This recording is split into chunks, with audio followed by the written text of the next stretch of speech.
It was all about detached homes in October. Detached homes drove the price up a little bit and did incredible in sales. Stand by, I'll give you all the details. For 20 years, I've been dedicating my best efforts to helping my clients get the most for their homes in the shortest amount of time. In 20 years, I've learned a lot and I'm learning more. Get ready to share with me. Welcome to the Pete DeYoung Show.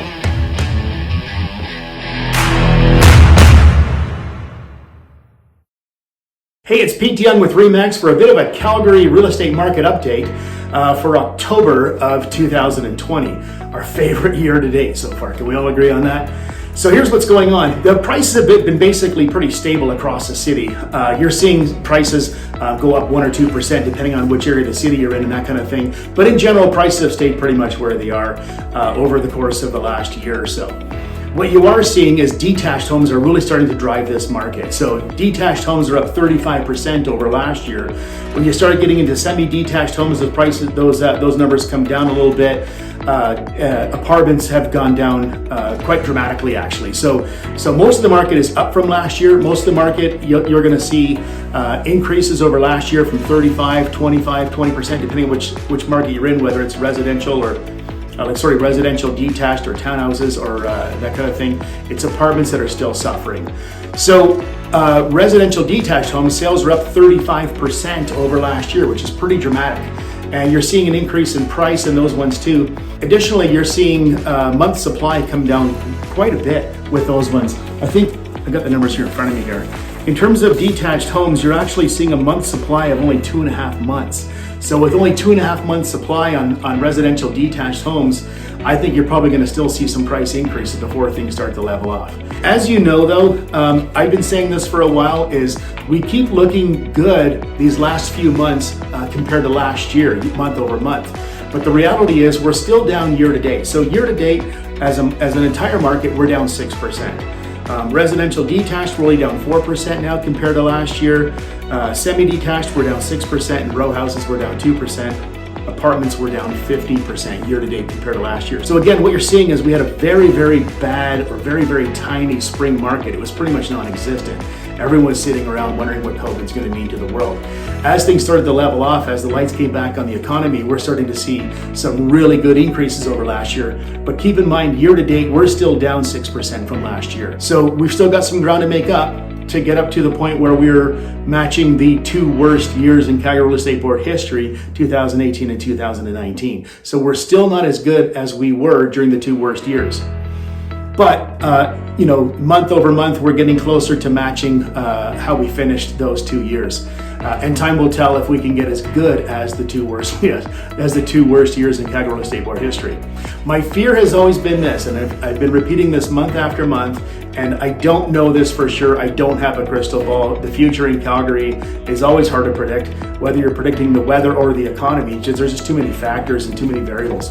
But I will say that I am a little concerned about what may happen once these CERB payments run out, once the unemployment checks run out, once the mortgage deferral program runs out, and these kind of things. I think we may see at that point a bit of an oversupply. Now, what may mitigate that is an influx of immigrants, which of course we're not really quite seeing that in this economy either. But if we get a flood of immigrants and a bit of a baby boom, maybe even as a result of COVID, although won't affect real estate too much yet, except for maybe a move out of apartments again and into homes. But there are some things here that I think could negatively affect our economy, our real estate economy over the next 6 months. And those are the kind of things that I'm a bit concerned about. That we've got a bit of a false economy right now driving up the prices of homes and that kind of thing. But there's still this concern hanging over all of it. The other thing I will mention is within the apartment segment of the market, I've been saying for a while that it's really, really hurting, and it really is. I mean, you're seeing month supply come down on every segment of the market, whether it's detached, semi, or row. The months of supply in apartments has actually gone up 9%. So you got a 7-month supply of apartments now. It's down from its worst parts, but it's still a 7-month supply compared to 2.5 for residential detached homes. But I will say that within that apartment, if you're concerned about your apartment sales, I will tell you that if you have a 2-bedroom apartment, they're doing better than 1-bedroom apartments, and 3-bedroom apartments are doing better than the 2-bedroom apartments. And the rationale, I think, is actually quite simple. I think it's COVID. I think if you're going to be working from home, a one-bedroom apartment is really hard to work with. You kind of want a separate room where you can have your desk and be a bit of a mess, and you can close the door and be finished work for the day. Also, if you're living with other people and stuff, a 2-3-bedroom apartment is going to make more sense. So there are always factors within each segment that have to be considered. So what I would say is if you are considering selling your place or buying a place or whatever, get in touch with a good agent, someone that's been around for a while. I've been doing this for 20 years. I've made a lot of mistakes in the process, and hopefully I've learned from at least some of them. But I'd be happy to talk to you about the value I could offer you in terms of getting the most for your place. So feel free to give me a shout anytime. My cell number is at the end of this video, so you can phone me or text me there. You can always, of course, email me as well. I'd be happy to chat with you and talk about what your house is actually worth, or your apartment or townhouse. I'd love to be able to work with you on that. You never any obligation after meeting me. If you decide that you want to go with your uncle or whatever, that's fair enough. But I'd love to have the opportunity anyways to talk to you about your place and tell you about what I do differently to get my home sold quicker and for more. All right, so thanks so much for your time. Call me anytime. Hey, thanks for watching.